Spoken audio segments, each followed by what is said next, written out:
las mujeres en el imperio incaico. Siempre tarde, sí. El Tahuantinsuyo.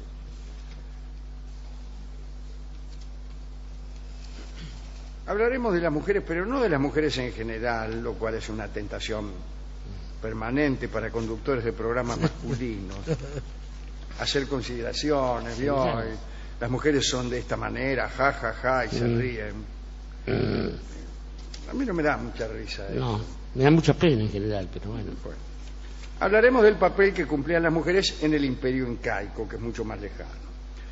El primer personaje femenino que aparece en las crónicas del Inca Garcilaso de la Vega es la Colla, que era la esposa del Inca, ¿no? Amaro Huaco. Joya. En la leyenda, Manco Cápac y su mujer fundaron la dinastía del imperio, y ellos eran hijos de la luna y del sol, y mejor todavía, de la sol De la y del luna, luna. Muy ya bien. que la luna era masculina en el imperio, como también entre los antiguos germanos, y el sol femenino. Cuando dice, acá hay un resumen, una pequeña cosmogonía, que dice, cuando solo existía la nada, una cosmogonía que me huele hecha por el departamento de prensa del imperio incaico, En un principio... que dice, cuando solo existía la nada, el dios Viracocha apareció en el lago Titicaca. Esto, enseguida vienen los ediles del partido de Vicente López a hacer objeciones. Detesto las personas que empiezan a objetar cosmogonía. Cosmogonía, justo. Claro. Empiezan usted dice, bueno, vamos a ver una antigua cosmogonía china. Dice, el mundo era como el interior de un huevo. Levanta la mano un tipo y objeta.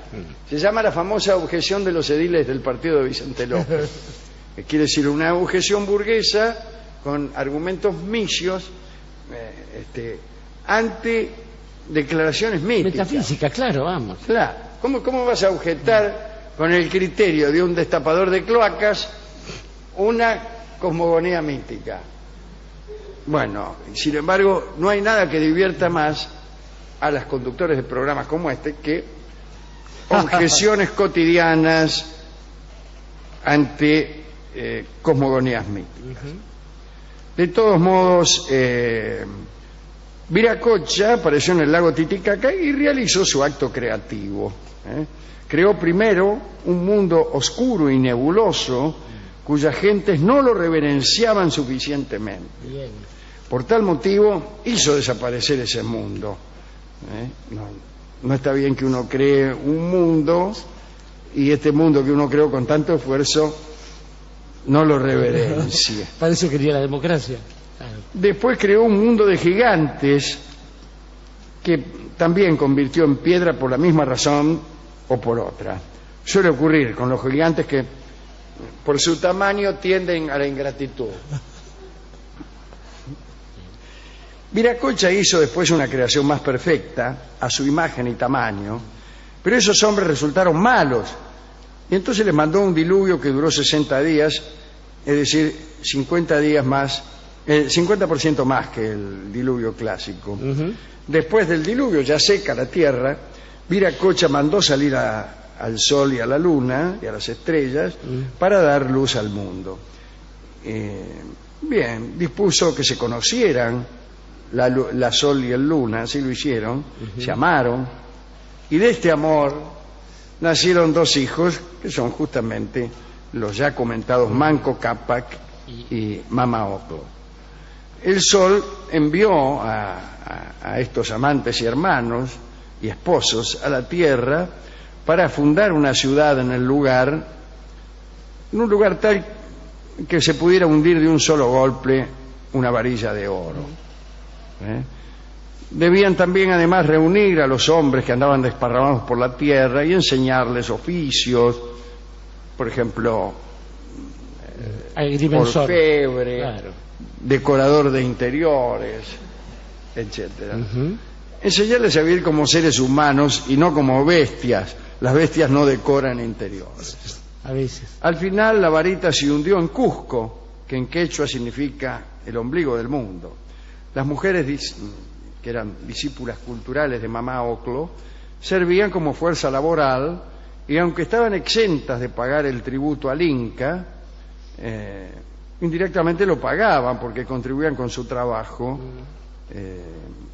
a juntar lo que debía tributar el hombre. Trabajaban desde los 5 años. Tan importante era el trabajo femenino para el funcionamiento de la comunidad que el Estado controlaba su trabajo. Unos visitadores... ¿Quién es? Sí, la FIP. Ya lo ve, el visitador. Iban a las casas y observaban que las mujeres se encargaran de limpiar, de hilar determinados metros de tela por día y que se ocuparan también de los deseos nocturnos del marido. Vamos. ¿Qué serán los deseos nocturnos Sueños. de un marido? Por ejemplo, supongo yo, será cuando a un marido se le ocurre un sándwich en la mitad de la noche. Aún no inventamos la ¿Qué heladera. es eso? Tendríamos que consultarlo con Rolón. Sí. Hay que ver. A ver qué se entiende por deseo nocturno de un marido, aunque acá me dice el equipo de producción que no, que se refiere a los deseos que tengan que ver con la actividad venérea, Claro. aun cuando se verificasen de día. Bueno, El viernes. en realidad se dice así porque en aquella y en otras civilizaciones la gente tenía por costumbre hacerlo de noche, por discreción, a favor de la oscuridad o en algún caso por asco, ya que temían que el sol con su nitidez viniera a eliminar todo lo que de imaginario tuviera su novia. Como ahora. Claro, igual que ahora. A pesar de estas exigencias, las mujeres se daban tiempo para coqueterías. Ah, ¿ves cómo sos? Bien, ¿qué programa simpático Sí, ¿cómo? estamos haciendo? Una de ellas, no una de esas mujeres, sino una de las coqueterías, era tener el cabello renegrido. Ay, Dios. La palabra renegrido siempre me ha producido una cierta inquietud. En mi barrio no se utilizaba para aplicarla al cabello, sino más bien se hablaba, se usaba esa palabra ante un enemigo. Y ¿Ante un? únicamente, algún enemigo. ¿Es zoológico o ético? No, no Claro. importa. Cuando uno estaba en presencia de un enemigo, solía utilizar el vocablo renegrido. Ajá. En todo caso, para obtener esta propiedad, la renegritud, Sí. Dígalo en francés. practicaban una maniobra muy peligrosa. Cuando los pelos se te ponían castaños, así de un color rojo sadaic,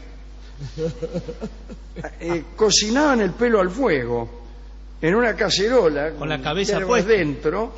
La India Todo se junto. ponía de espalda, le ponían algo en el cogote para que el fuego no la quemara y procuraban que... Y bueno, la dejaba ahí toda la tarde, Sí. haciéndole hervir el pelo, y después sacaban el pelo tan negro y lustroso como las plumas de un cuervo recién mudadas. Qué lindo. Bueno, había en Cusco, esto lo cuenta el Inca Garcilaso, ¿no? Había en Cusco determinadas mujeres que desde la infancia tenían negada una vida normal por una disposición del culto instituida por Manco Cápac. Eran las enclaustradas en el Aclahuasi, o Casa de las Vírgenes del Sol.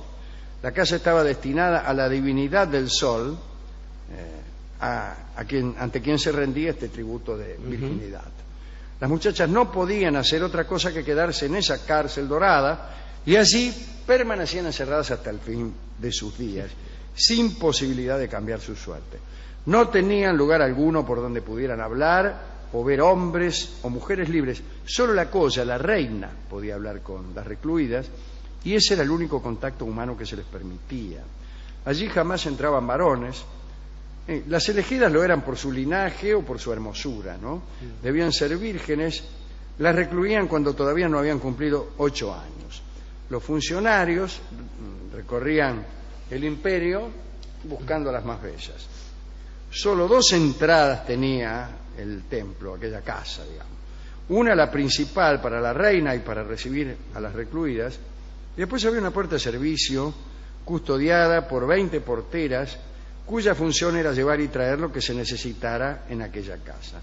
Y estas porteras no podían pasar la puerta, y si lo hacían la pena era la muerte. Garcilaso relató un hermoso detalle que mantenía a estas muchachas despiertas durante las noches. Los incas tenían flautas de 4 o 5 puntos,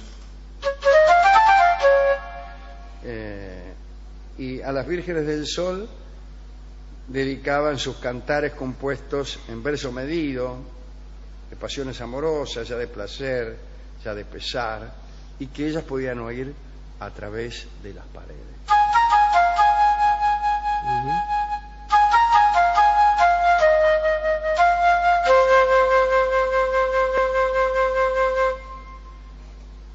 Existían también casas elegidas para el Inca, esa era otra cosa, ¿eh? Sí, señor.